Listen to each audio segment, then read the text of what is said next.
couple things. So I've put up in the week 2 folder a link to this kind of long article that goes into some of the details of how the routing actually works. Okay. The article's fairly current. Thank you. So that link is here.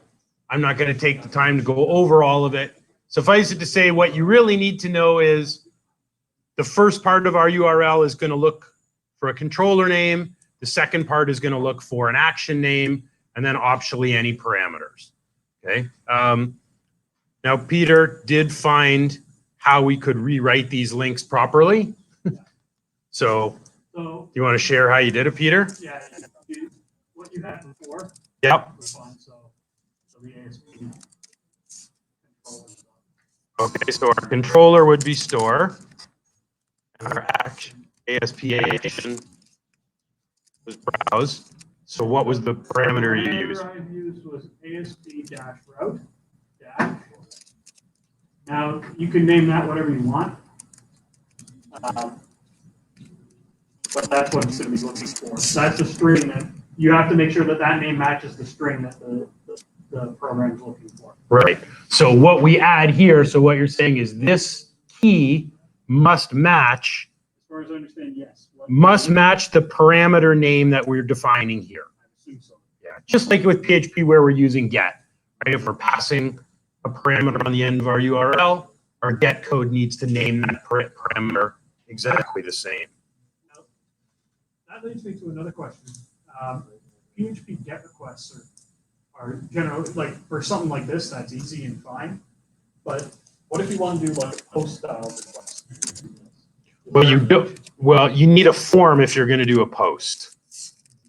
Right? We don't use post when we're using links. We actually need form. Yeah. But you can use forms in GET mode as well, which kind of does the same thing. We can, but yes, we don't generally.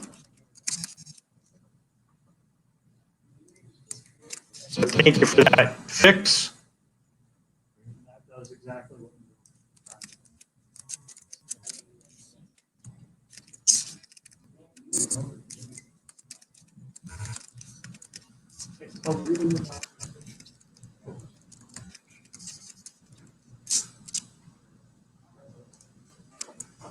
All right, so this should give us the same effect, but using the kind of accepted syntax for MVC links. We shouldn't see any difference.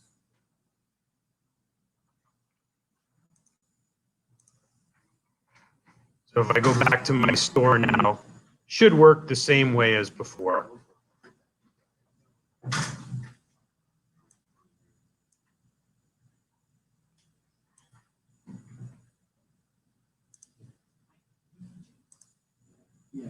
So it was the ASP-root-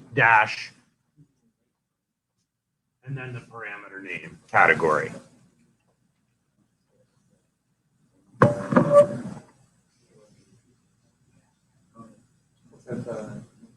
No, I just did it exactly like that.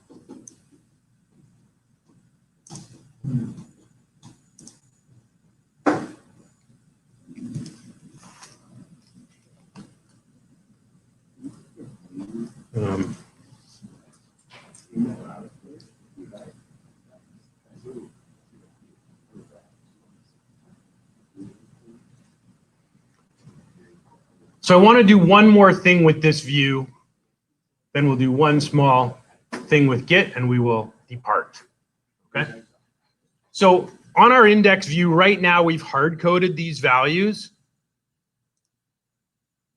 What I want to try instead is we're not going to work with the database today, but normally these values are not hard coded in the form. They're going to get passed from the controller via database query. We'll leave the database part out of it, but I'm going to comment this section out for now. And what we want to do instead is actually create this list.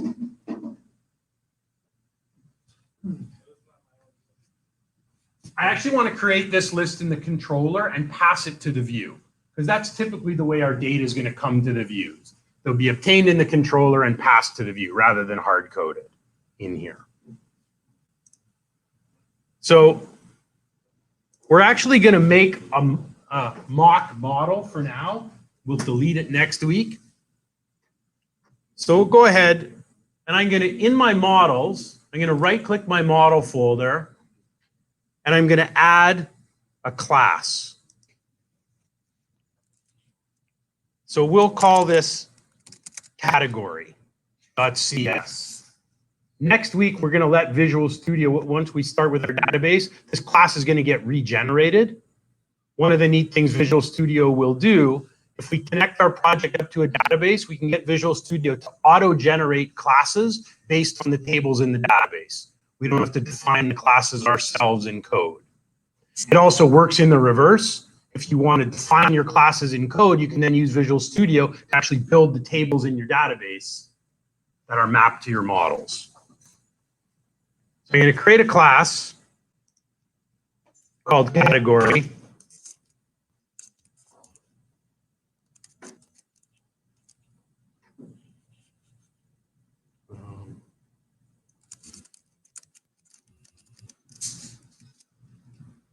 So our category class just has one property, a public string property that's readable and writable.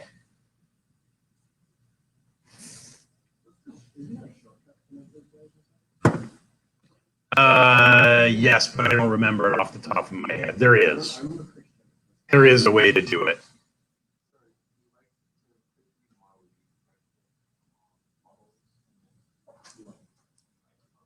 Yeah, I clicked add class and it's telling me my property should start with a capital. So now in my controller, we want to instantiate and create 3 instances of a category class.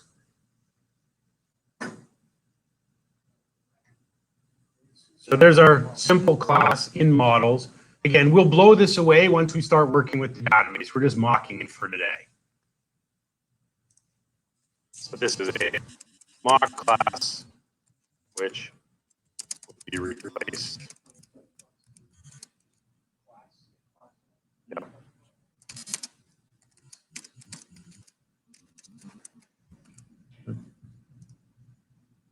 So we can just build that.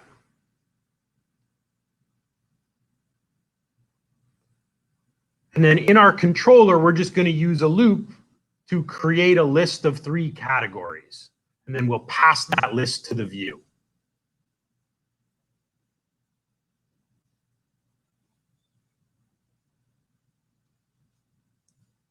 Later on, we'll have probably some more properties. We'll have a category ID. We may have a photo, potentially. This is all we need for now, just a name property. So now in my index,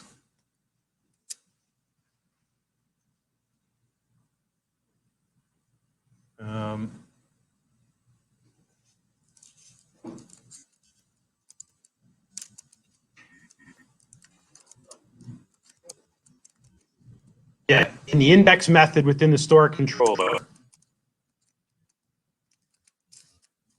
we want to make a new list of categories. Now we've got an error here. It doesn't recognize this category class. And it says the namespace can't be found. Because we created category in the models folder, it's namespaced as part of models. Our controllers are in the controller namespace. They can't see each other. So Visual Studio suggests a fix here. I just mouse over.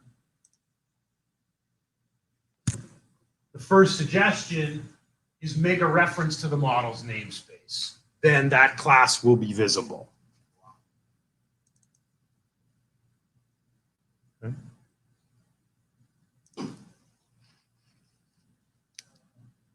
So now we'll just make a simple loop. We'll actually maybe say create 10 mock categories.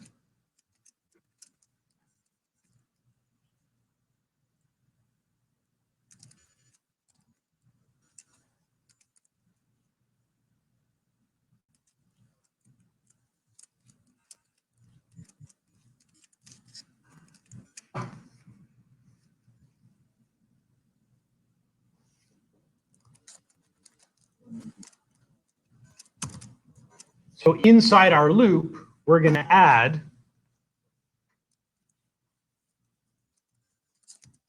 a new category. And now it recognizes our name property. Notice when I type in, it recognizes the property from our model. So our name will be category.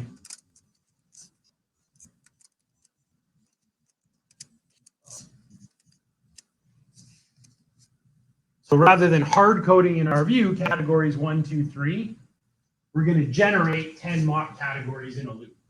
Each time we create a new one, we add it to our list. So normally this list is going to, eventually it's going to come out of our database. We're just sort of mocking it up instead.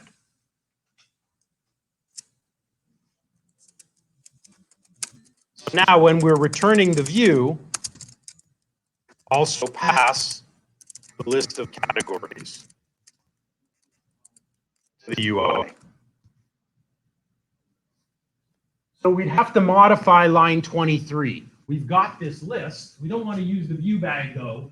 We want to hand back, instead of this empty container, and coming back to your question, we want to add a list of strongly typed objects. So what would we want to modify something here. How would we, when calling the view, we also want to say, hey, here's a bunch of data that's of type category. So this method is overloaded. So the first overload just returns a view. Second overload is this one. Creates a view result and also specifies a model for that view. So this is what we want. So how would we hand back the list when we load the view? We don't need the view bag.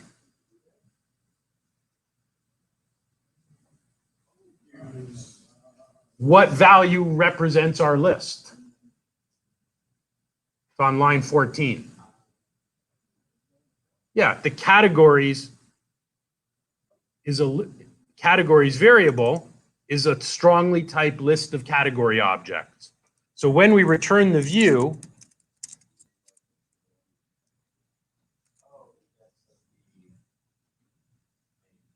yes, so we're loading the index view and we're passing it our list that we're populating in a loop. So we're telling this view, not only are we loading this particular view, but this view should expect to get a strongly typed list of categories. We could use the view bag, but this is more specific.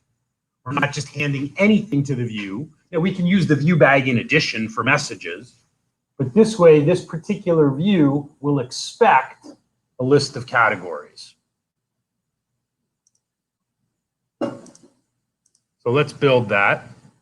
And now we're going to need to change our view. So I'm going to build, it compiles, which is good.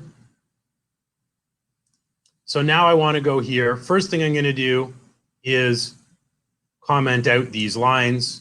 So I'll comment out our hard-coded links.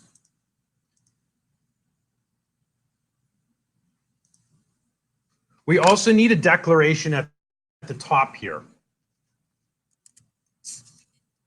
Because our view is going to get a strongly typed list, we need to declare a model.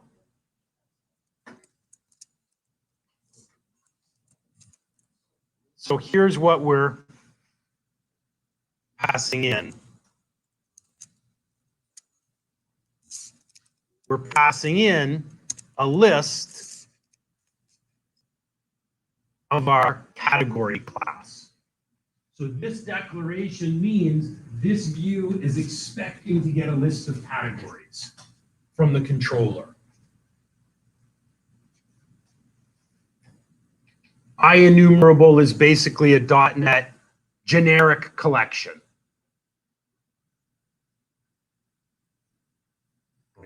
It exposes an enumerator so that we can iterate through the collection in a loop. So now instead of hard coding categories 1, 2, 3, we want to use a loop to go through that data.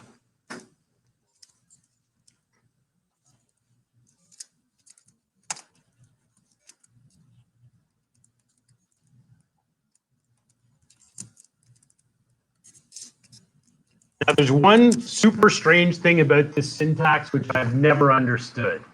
Up here, we need to declare this model all in lowercase.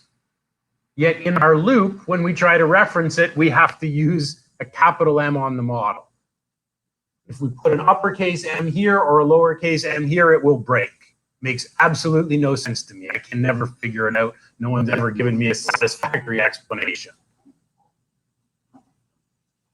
So now in here, you'll see the difference. If we output C dot, you'll notice it recognizes the name property of our category class. Because we're not using the view bag, we're passing in a list of strongly typed objects. So it recognizes the properties of those objects. We'll make it, first let's just print them out, and once that's working, we'll turn them into links.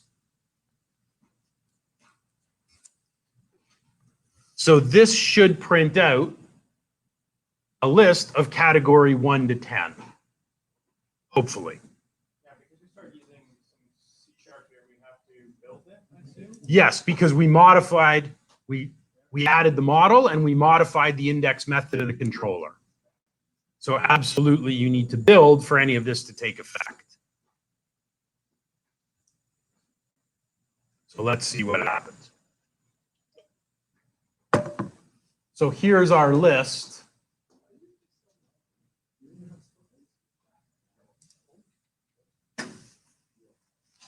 So typically, when we have a list of data, this is what we're going to do. We're going to query the database to fetch our data, and then we're going to pass it to the view, and then we'll declare the model at the top of the view. So the view knows what kind of data is coming in. Is it categories? Is it products? Is it orders? Is it images? Is it something else?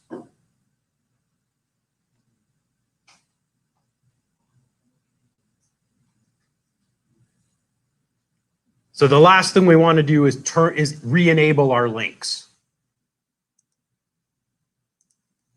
So now we can use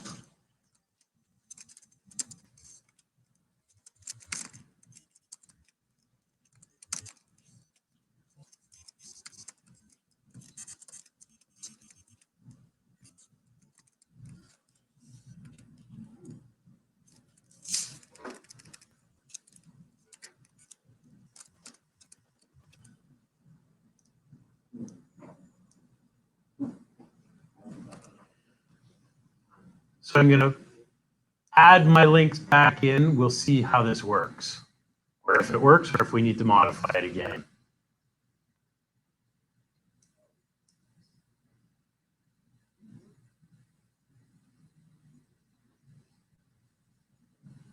Oh, yeah. Using the mobile browser, well, I make sure it looks good. Oh. First, right?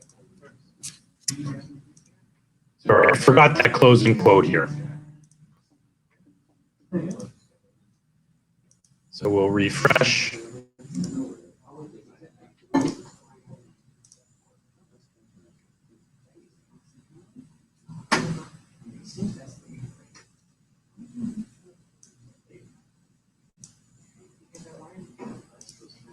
Okay.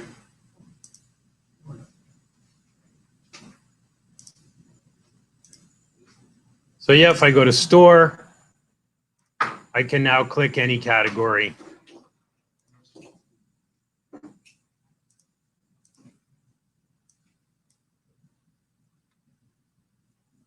So there's our code.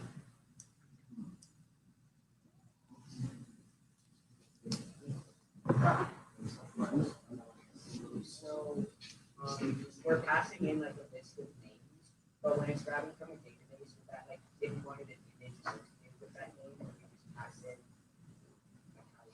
Well, we're passing in a list of objects. So if, let's say, every category had an image, then in our category model, we'd also define an image property with get and set, and then it gets included, right? So in here, it's a good question. When we say C dot, right, we have access to all of the, because that object, that list is strongly typed, we have access to all of the properties of that object. Okay. Let me just go back here for a second just to show you again what this might look like. So I'll show you a view. We can look at a view that lists employers. I'll show you both the controller method and the view.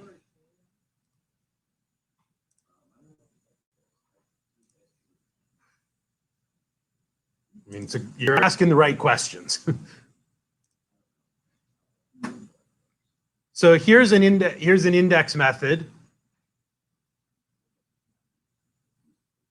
that queries the database, gets a list of employers in alphabetical order, puts them in a list, and returns them to the view. Okay, so now we can look at the code in the view. So inside of views and employers, here's the index method. The model is an IEnumerable, so we can iterate over it, of type employer. And here's our for each loop. For each item, we can display all of the properties: name, contact, phone. The syntax we've used here is slightly different, but you get the idea, right?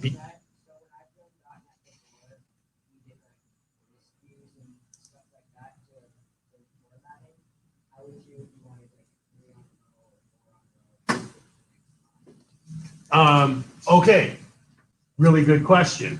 I would probably use Bootstrap. So if we did this, let's say I wanted these 3 in a row. Okay, I could do something like this. In the LI, let's think about this.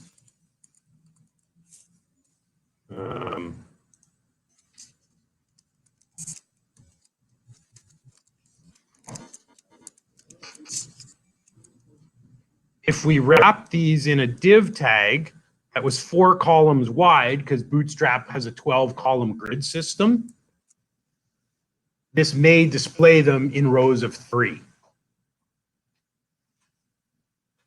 Let's see. Oh, so it's a 4-column, but it'll do 3. Well,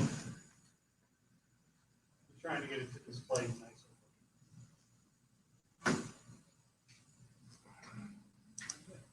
You have to change the style sheet whether or not they're displayed in the box. yeah.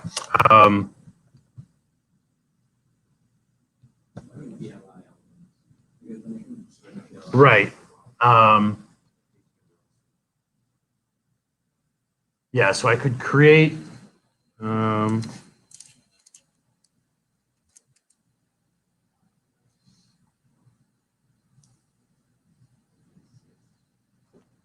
just wondering if there's a block class here that might do it. Have to play around with it a bit more. That didn't help. Okay, I'll have to think about that one. But we should be able to do it with CSS if we wanted them in.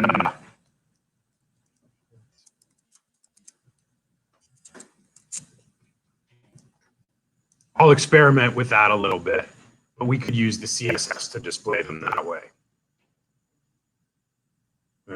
Not quite, but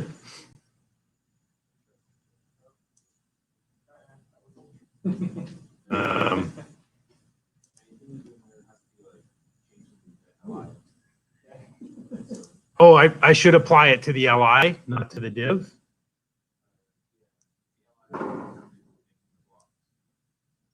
Right.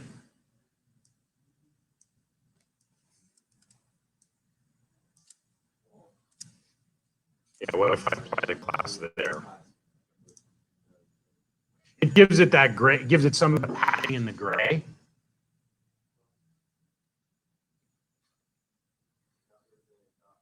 Got rid of the dots.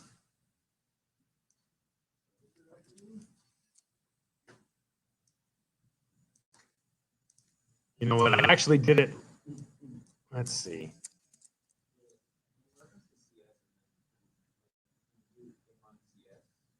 Yeah, I prefer not to write CSS inline.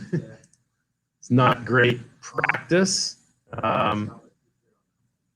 Yeah, right. Scott would have to come out of his leave to come and yell at me for doing that. Let's see. I did it here, I think. Here, let's see. I think I did it here. Call MD6 text.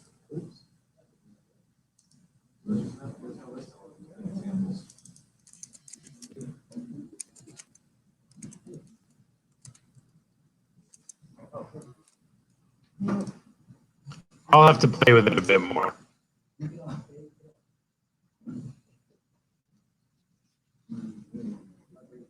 All right. Okay. So.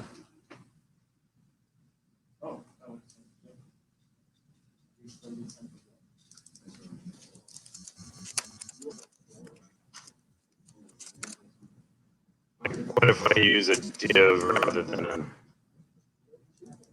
y?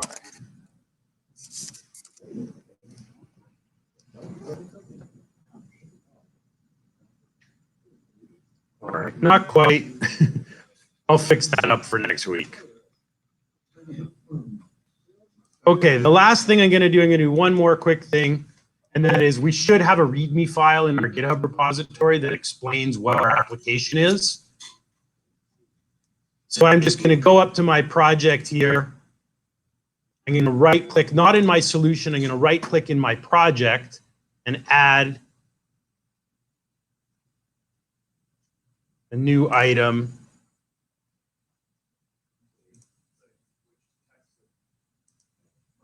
Yeah, I'm just going to create a file and call it readme.md, which stands for Markdown.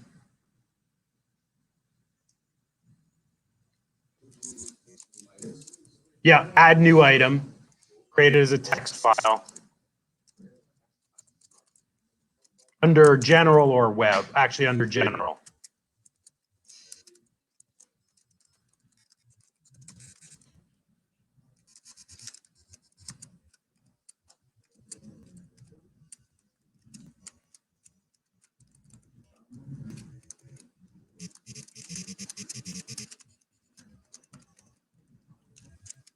So a good idea to always create a README file with your GitHub repository.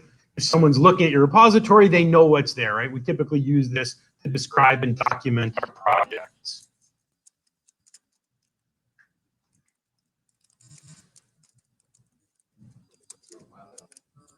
.md stands for Markdown.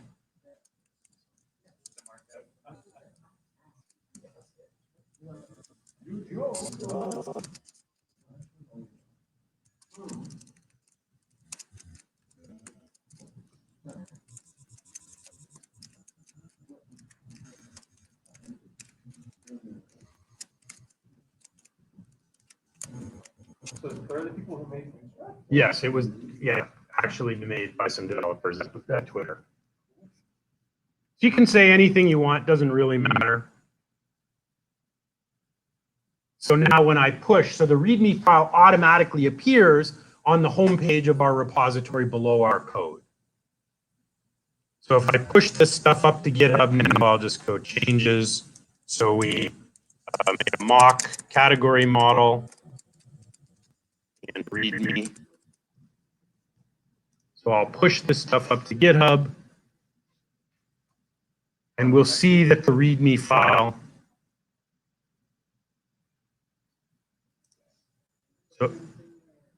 So if I refresh, Oh, there.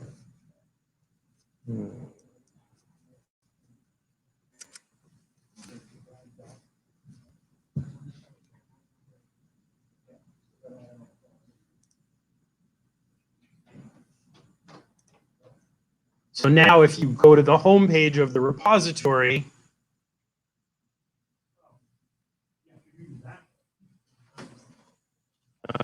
I don't know, maybe it didn't show up.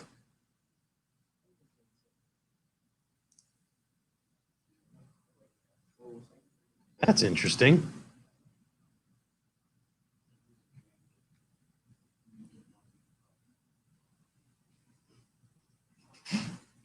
Now I'm confused.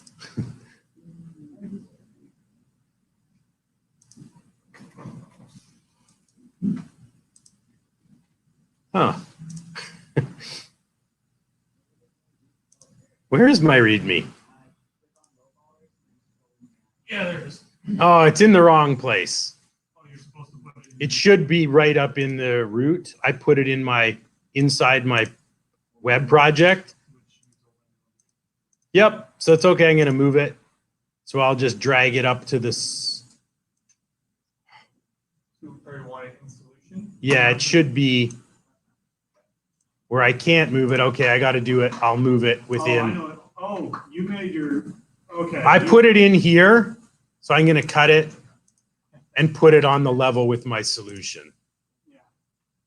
It should go here. Alternatively, what you could do was go one level lower when you were making your GitHub repository. Well, we don't want to. It should go right in the root.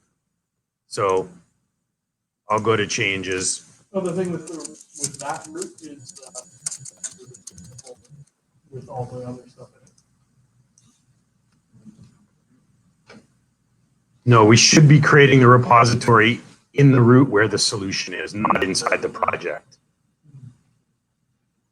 So there I moved it. So now my README should show up. Yeah, so as soon as you go to the home page, here's our description of the repository.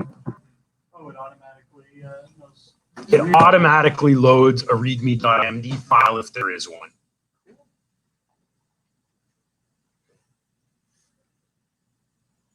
I'll do that with. All right.